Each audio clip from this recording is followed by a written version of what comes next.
Why is it so hard to make a successful business? Hello, it's John. Happy week to you. It's the Marketing for Owners podcast, and it's another edition with me, your host. Now, today's question is actually from a listener. Or in fact, no, to be more precise, a listener was asked this question, and she sent it in asking me how I would answer, because one of her clients, or rather in a not a client, in a mastermind she was in, somebody said, why is it so hard to make a business successful? It seems everything I do doesn't work. Now, my answer, so first of all, I gave a little sigh. I went, because it deserved a little sigh, because you have to feel some sympathy for somebody who is trying to get on in life and isn't getting there. They're trying to do their own thing, they're trying to make their way, they're maybe, I don't know the exact situation, perhaps they're trying to make some extra money to make ends meet, perhaps they're trying to start a business so they can stay at home with the kids, perhaps they're trying to earn extra money for holidays, for a new car, for something, or perhaps there's just no work and it's the only alternative. There are a lot of people in this situation. Not everybody wants to be an entrepreneur. Some people just need to earn some money, some extra money. And whether that's in a fully fledged business or whether that's a bit on the side, misses, or something else, then it doesn't matter. It all takes the same approach. Now, I hear this a lot, and I'm exactly the same with this. Very simply, the people that that are in a position. Sorry for those watching the video. I had to dive out of the way because it seems as I'm in the garden recording this, and I seem to have picked a bit right next to a popular site for wasps. There's not a wasp nest, and I've just noticed, and two just dived at me, and I had to duck out of the way. Ha! Anyway, remember, John, don't record it next to this bush. I have to find out what that is. So, generally, what causes this is a lack of planning. That's one, a lack of strategy in planning. And the second one is a lack of funding, trying to do it on the cheap or bootstrap it, trying to build something with zero investment. And the third one is not giving it enough time before you get distracted by the next new shiny idea. So let's go into those. Planning and strategy. Now, I'm not going to explain how to plan and strategize. You will be pleased to know. Because it's boring. Unfortunately, it's essential, but it's boring. And because it's boring, most people don't do it. When you start a venture, whether this is a business from the start or whether this is a project or a new angle within an existing business, you need to sit down and plan it out. Now, that can be in any method that you like. This can be via writing it down, drawing it out on a whiteboard, writing it up on a flip chart, putting it into a mind map, filling in a business plan, anything, whatever you do, but it has to come out of your head. You cannot just think about it while you're lying in bed before you go to sleep and then think, yeah, I'll do that. It has to come out in paper or in some written form. And once you do that, it'll make you think more deeply about it, and you can then start to break it down into its constituent parts and to consider all the bad things and the good things. And in any venture, anything you do, there must be the why. So first of all, when you start planning, there has to be a reason why you're doing it and an end goal. What will happen? How will this improve your life or your lot when it's done?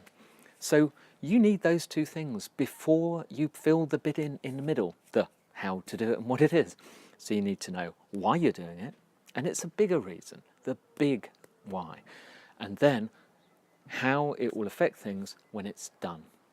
That gives you the reason for completing. Okay, that's quite essential. Then you can set goals and you can set projects and you can decide who's needed and etc. etc. Now the second one I mentioned was a lack of funding or a lack of money and time. So remember, time is money. Anything that appears to be free is not, because it took your time. There is no such thing as free. In any form of business, to expand sales is going to cost money. Now that money may be time. It may not just be cash money. Okay, so remember that, but it will require that investment. So you either have to put some money aside or put some time aside. And if you cannot commit those consistently, or in the money side, obviously it's probably a single investment. And when I say an investment, it could be a couple of £100 or a couple of $100. I do not, there's a culture in this entrepreneurial world, especially in the USA, of running up huge credit card bills to get a business going. I don't recommend that. In fact, I have to admit, I'm sorry to say, although this is a common story, it seems to be what everyone likes to hear, but I'm not impressed with anyone who's going to rack up credit card bills. The interest rates are ridiculous, and that can put you right in the hole if things don't work out. So that's not sensible. It is easier than you think to get a loan. And by the way, the payday loan lenders, okay, just to let you know, when you take a loan out with a company like that, that affects your credit score badly. Right? That's a sign of desperation. There is always somewhere to get money. I know it's difficult, but there's always somewhere to get it. But quite often these things don't need much, but they will need something for eventualities.